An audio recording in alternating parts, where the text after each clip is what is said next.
हाय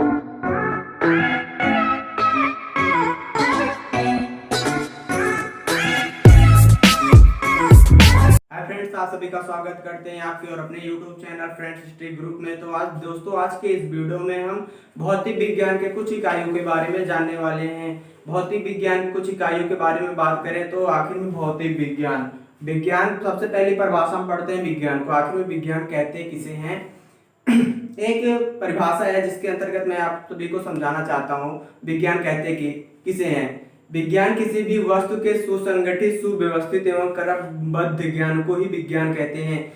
और इसमें आगे जुड़ गया है भौतिक विज्ञान। भौतिक विज्ञान का मतलब यानी कि हमारे जीवन से संबंधित जितने भी घटनाएं होती हैं वो भौतिक विज्ञान के अंतर्गत आती हैं। जैसे हमारा चलना, कार्य करना, ये सभी बातें हमको कहाँ मिलेंगी? भौतिक विज्ञान के अंतर्गत में मिलती हैं। और इसके बाद बात करते हैं यहाँ पर भौतिक विज्ञान। भौतिक विज्ञान ने आखिर विज्ञान और भौतिक विज्ञान, विज्ञान में भौतिक विज्ञान, भौतिक विज्ञान के जनक कौन है? भौतिक विज्ञान को बनाया किसने? पहली बात तो भौतिक विज्ञान जब बनाया गया तो अब एक इसके जनक हैं सर आइजैक न्यूटन, पूर्णतः जिन्होंने गुरुत्वाकर्षण का नियम दिया था, ग्रेविटी को समझा था, उनको ही भौतिक विज्ञान का जनक माना जाता है। और उनके जीवनी के भी बारे में पढ़ते हैं। लेकिन उसके पहले कुछ भौतिक विज्ञान की इकाइयों के बारे में बात करें तो भौतिक विज्ञान की इकाइयों के बारे में बात करें तो भौतिक राशियों के बारे में हमें पता होना चाहिए। किसमें हम किस पदार्थ को किस में मापते हैं या तौलते हैं। जैसे कि आप कहीं दूध लेने गए, आप क्या बोलेंगे दुकानदार से कि हम भैया हमको 2 किलो या इतना 2 गिलास दूध दे दो? नहीं, इसके लिए एक मात्रक बनाया गया है। मात्रकों को हमको याद रहना चाहिए। इसमें बहुत ही इंपॉर्टेंट बात है, इसलिए हमने पहले क्या समझा कि पहले हम इसके भौतिक राशियों के बारे में जानते हैं। यहाँ पर हम भौतिक राशियों में एसआई पद्धति के बारे में पढ़ेंगे और उसके बारे में लंबाई का मात्रक जो होगा एसआई मात्रक के बारे में हम जानेंगे और लिखेंगे। लंबाई का एसआई मात्रक क्या होता है? मीटर होता है। लंबाई का एसआई मात्रक मीटर। और इसे संकेत क्या होता है? यम से। इसे यम से प्रदर्शित करते हैं। यहाँ पे आपको दिखाई देगा भौतिक राशियां और एसआई के मूल मात्रक और संकेत। यहाँ पे भौतिक राशियां, एसआई के 7 भौतिक राशियां होती हैं। मैं आपको पहले बता देना चाहता हूँ 7 भौतिक राशियां है कौन सी? लंबाई है, द्रव्यमान है, समय है, ताप है, विद्युत धारा है, ज्योति तीव्रता है, पदार्थ का परिमाण है। जिसमें से हमने लंबाई के बारे में जाना। लंबाई का एसआई मात्रक मीटर होता है और संकेत इसे यम से प्रदर्शित करते हैं। यम से यानी कि मीटर ही होता है, इसलिए इसे यम से प्रदर्शित करते हैं। और इसके बाद बात करते हैं द्रव्यमान को। द्रव्यमान को आखिर में इसका एसआई मात्रक, मूल मात्रक क्या होता है? द्रव्यमान को एसआई मात्रक के अंतर्गत किसमें मापा जाता है? तो द्रव्यमान, यानी कि कोई भी वस्तु इसको ही ले लिया जाए तो इसको आखिर में किस पे मापा जाएगा? या फिर हम दुकानदार से जाते हैं, भैया कहते हैं हमको चीनी दे दीजिए, तो हम क्या कहते हैं? भैया हमको 1 किलो चीनी दे दीजिए, 5 किलो चीनी दे दीजिए। हम उसके साथ में उसका क्या बोलते हैं? मात्रक बोलते हैं। वही मात्रक क्या है? एसआई पद्धति है। एसआई पद्धति के अंतर्गत आती है ये सब मात्रक। द्रव्यमान का मात्रक किलोग्राम। हम किसी भी वस्तु को क्या करते हैं? ठोस वस्तु को किलोग्राम में मापते हैं। और इसका प्रतीक यानी संकेत केजी होता है। केजी में यानी कि इसको संकेत करते हैं, दर्शाते हैं कि किलोग्राम को केजी में लिखा जा सकता है, एक संकेत देते हैं। और समय का मात्रक क्या होता है? समय का मात्रक सेकंड होता है। समय का मात्रक सेकंड होता है। समय को मापा जाता है। भैया बोलते हैं ना कि आपके पास इतना कितना टाइम हुआ? 5:26, 5:26 16 सेकंड, ऐसे मान लिया जाता है। यहाँ पर जो समय का एक मात्रक दिया गया है वह समय का मात्रक होता है भैया सेकंड। सेकंड को लेते हैं यहाँ पे समय का मात्रक सेकंड। आखिर में सेकंड हुआ। अब इसको संकेत किससे करते हैं? तो संकेत भैया यश से करते हैं। संकेत इसका किससे करते हैं? यश से करते हैं। अब इसके बाद बात करते हैं ताप की। ताप यानी हीट, उष्मा। ताप का मात्रक क्या होता है? केल्विन होता है। ताप का मात्रक केल्विन होता है। इसको लिख देते हैं एसआई के मूल मात्रक में यह ताप के एसआई मात्रक केल्विन होता है। अब बात करते हैं विद्युत धारा का।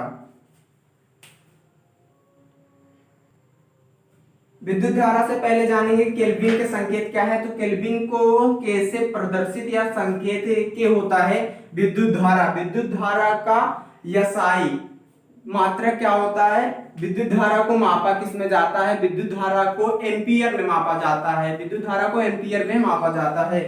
एम्पियर एम्पियर जो है विद्युत धारा का एसआई मात्रक होता है। जो इसका संकेत क्या है एम्पियर का, एम्पियर का संकेत ए होता है।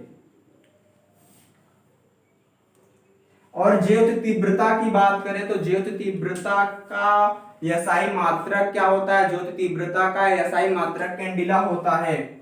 ज्योत तीव्रता का एसआई मात्रक कैंडिला होता है, जिसे हम इसका संकेत क्या है, इसे किसे प्रदर्शित करते हैं, CD से प्रदर्शित करते हैं। पदार्थ का परिमाण, पदार्थ का परिमाण यानी कि पदार्थ का परिमाण में बात करें तो जैसे कि आप कहीं कहाँ भट्टे पे चले जाइए ईंटा खरीदने के लिए, ईंट खरीदने के लिए जब आप जाएंगे वहां पर क्या बोलेंगे, भैया हमको इतना किलो ईंट दे दीजिए, इतना हो, जिसकी मात्रा असीमित हो, जिसको हम शायद गिन ना सके, वहां पे हम इसका क्या करेंगे, वहां पे हम उसका मोल करते हैं। उसका मात्रक क्या होगा, मोल होगा, उसका मात्रक मोल होगा। और वो उसका संकेत क्या लिखेंगे, उसका संकेत भी मोल ही कर देते हैं, क्योंकि इसका कोई संकेत नहीं होता। क्योंकि आप जब ईंट खरीदने जाएंगे बोलते नहीं 13,000 14,000 में 1,000 ईंट आपको देंगे, वहां पे उनका अपना एक अलग से नियम फार्मूला होता है। इसलिए पदार्थ का परिमाण मोल, उसका एसआई मात्रक हम मोल ही रखते हैं। और इसके बाद बात करते हैं बहुत लंबी दूरियों को मापने के लिए हम किसका यूज करते हैं, प्रकाश वर्ष का यूज करते हैं। बहुत लंबी दूरियां जिनको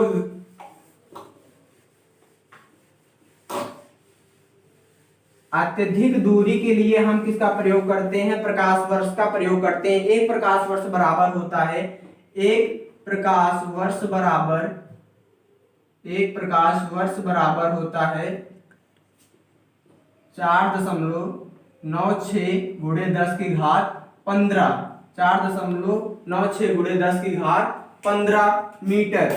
और वही बात करें तो दूरी का सबसे बड़ा मात्रक जो होता है पारसेक होता है। दूरी का सबसे बड़ा मात्रक जो होता है पारसेक होता है। और एक पारसेक बराबर होता है, एक पारसेक बराबर होता है, ये आपके लिए बहुत ही इंपॉर्टेंट टॉपिक होगा।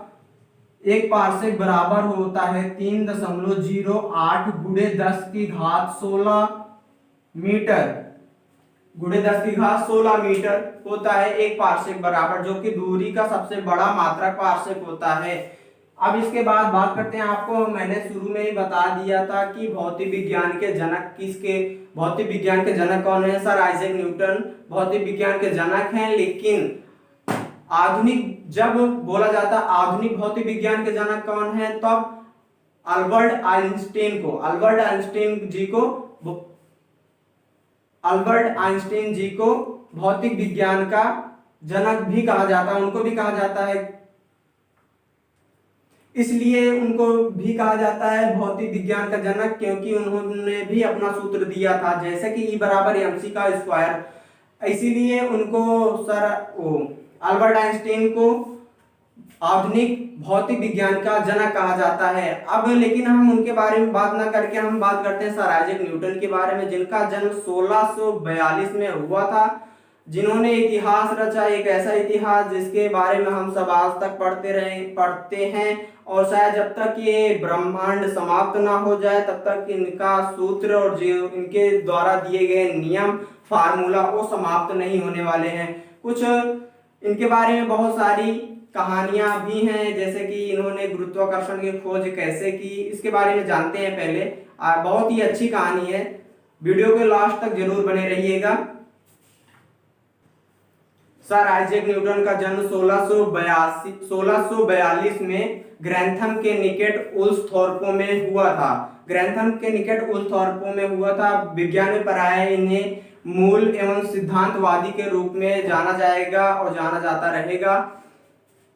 माफ कीजिएगा, यहाँ पर एक गलती हो गई मुझसे, यहाँ पर 9.46 गुणे 10 की घात 15, इसके लिए बहुत बहुत प्लीज सॉरी माफ कीजिएगा, यहाँ पर 9.46 गुणे 10 की घात 15 मीटर है।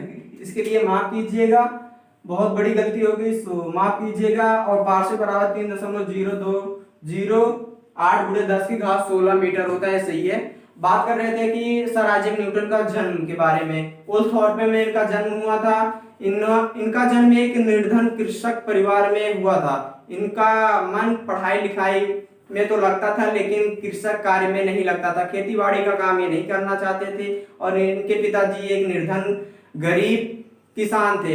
इन 1661 में इनको कैम्ब्रिज विश्वविद्यालय में पढ़ाई करने के लिए भेजा जाता है। 1661 में कैम्ब्रिज विश्वविद्यालय में इनको पढ़ाई करने के लिए, अध्ययन करने के लिए भेजा जाता है। लेकिन प्लेग नामक एक बीमारी आती है उस समय 1665 में। प्लेग नामक एक बीमारी के कारण सर आइजैक न्यूटन जो थे, न्यूटन जी, इनके जो विद्यालय की 1 वर्ष की छुट्टी दे दी गई थी। बहुत घातक महामारी के रूप में फैला था। जिस प्रकार इस समय कोरोना था, कोरोना फैल रहा है, उसी प्रकार प्लेग नामक एक महामारी थी, उस समय फैली थी 1665 में। तब उस समय इनको 1 वर्ष की छुट्टी मिल गई। अब ये घर पे रहते थे, वहां पे अपनी पढ़ाई लिखाई करते थे। इनका मैथ बहुत ही टैलेंटेड थे मैथ में।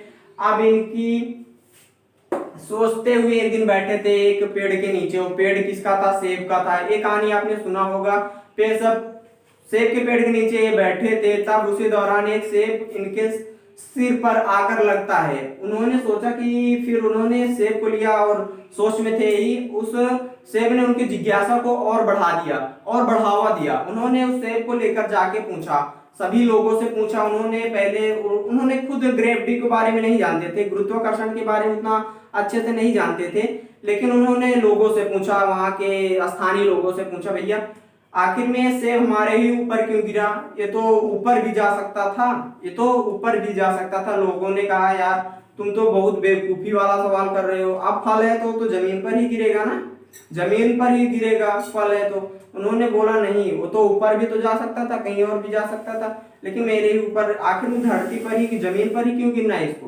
आकाश में भी तो जा सकता है। लेकिन उन जो लोगों ने उत्तर दिया उससे वह प्रसन्न नहीं थे, उससे उनको संतुष्ट नहीं हुए उस आंसर से। तो उन्होंने कोपरनिकस, गैलीलियो और केपलर के सिद्धांतों पर कार्य करना स्टार्ट कर दिया। कोपरनिकस, गैलीलियो और केपलर के सिद्धांतों पर कार्य करना प्रारंभ कर दिया। ऐसा नहीं है कि इससे पहले गुरुत्वाकर्षण के क्षेत्र में किसी ने अपना कदम नहीं रखा था। इससे पहले गैलीलियो, केपलर और कोपरनिकस ने भी गुरुत्वाकर्षण के बारे में लोगों को बताया था, लेकिन एक गहन अध्ययन उसका नहीं कर पाए थे। और गहन अध्ययन कौन किया? ये आकर सर आइजैक न्यूटन करते हैं गहन अध्ययन इसका। और सर आइजैक न्यूटन ने गति विषयक 3 नियम दिए। गति विषयक 3 नियमों का प्रतिपादन किया, जिसमें से पहला नियम कुछ गैलीलियो की नियम से मिलता जुलता है। उनके नियम से ही, गैलीलियो के नियम की मदद से अपने नियम को बढ़ाया। इनके जीवन में सबसे बड़ी जो अहम भूमिका निभाने वाले किरदार थे वो थे कोपरनिकस, गैलीलियो और केपलर जी। इन 3 और भी वैज्ञानिक थे जिनके सिद्धांत पर इन्होंने कार्य किया, लेकिन सबके सिद्धांतों को एक जगह स्थापित किया इन्होंने लाकर, तभी इनको भौतिक विज्ञान के जनक के रूप में जाना जाता है।